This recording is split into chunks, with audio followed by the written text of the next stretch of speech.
আসসালামু আলাইকুম। সবাই কেমন আছেন? আশা করি ভালো আছেন। তো দেখেন, আমি এই মুহূর্তে নিজুয়া রাস্তাতে আছি।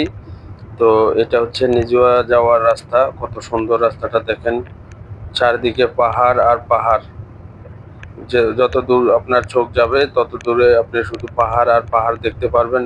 পাহাড়ের মাঝে একটা রাস্তা বয়ে গেছে। সেই রাস্তা দিয়ে নিজুয়া, ছালালা, ইবরি সব জায়গায় যাইতে পারবেন। ওইখানে মেন হচ্ছে এটা নিজুয়া যাওয়ার রাস্তা।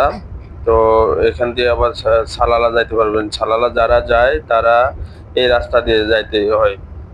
দেখেন রাস্তাটা কত সুন্দর, এবং পাহাড় আর পাহাড় চারিদিকে দেখেন কত বড় উঁচু উঁচু পাহাড় এখানে আছে। ওগুলো হচ্ছে ব্রিজ। এখান দিয়ে অন্য জায়গায় যাওয়া যায় ব্রিজ দিয়ে। তো যারা সালালা যাবেন এই রাস্তাটা ফলো করবেন সবাই। এই পাহাড়ের মাঝে দিয়ে এই রাস্তাটা সালালার দিকে চলে গেছে। আপনি ইবরিতে যাইতে পারবেন এই রাস্তা দিয়ে। তো তেমন একটা গাড়ির যানজট নাই এখানে। শুধু যাওয়ার রাস্তা যেটা সেখানে শুধু গাড়ি যাইতে থাকবে, আপনার কোনো সমস্যা নাই। আপনি আরামসে গাড়ি চালায় যাইতে পারবেন। দেখেন রাস্তাটা কত সৌন্দর্য, কত বড় বড় পাহাড়। পাহাড়ের মধ্যখানে একটা রাস্তা গেছে, সেটা হচ্ছে সালালা রাস্তা। এটা হচ্ছে আমি এখন যাইতেছি মাস্কেট থেকে নিজুয়া যাইতেছি। যাওয়ার রাস্তাটা আমি একটু ভিডিও করে নিলাম। মোবাইলটা হয়তো আমার ঠিক মতে ধরা হয় নাই, কারণ আমি একটু মোবাইল হাতে ধরি নেই। আমি মোবাইলটা রেখে দিলাম এখানে একটা জায়গার মধ্যে রেখে দিছি, যার কারণে আমার সামনে এই জিনিসটা, সামনে গাড়ির একটা কভার, এই কভারটা চোখে আসে গেছে। দেখেন আপনারা। তো আপনারা ক্লিয়ার ভাবে এখন দেখতে পারতেছেন।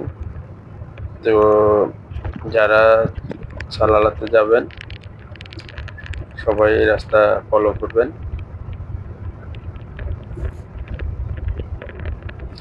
জানি না আমি আপনাদেরকে ক্লিয়ার ভাবে দেখাতে পারতেছি কিনা।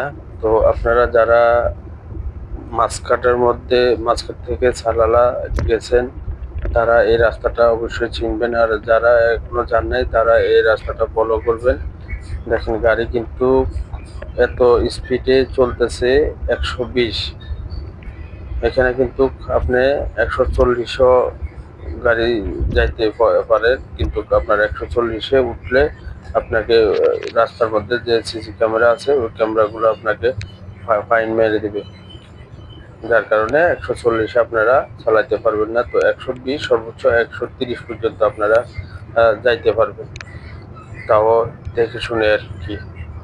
তো আমার গাড়ি এখন 125-এ চলতেছে। 125 এত স্পিডে চলতেছে, আপনারা তো দেখতেই পারতেছেন আমার গাড়িটা কত স্পিডে চলতেছে।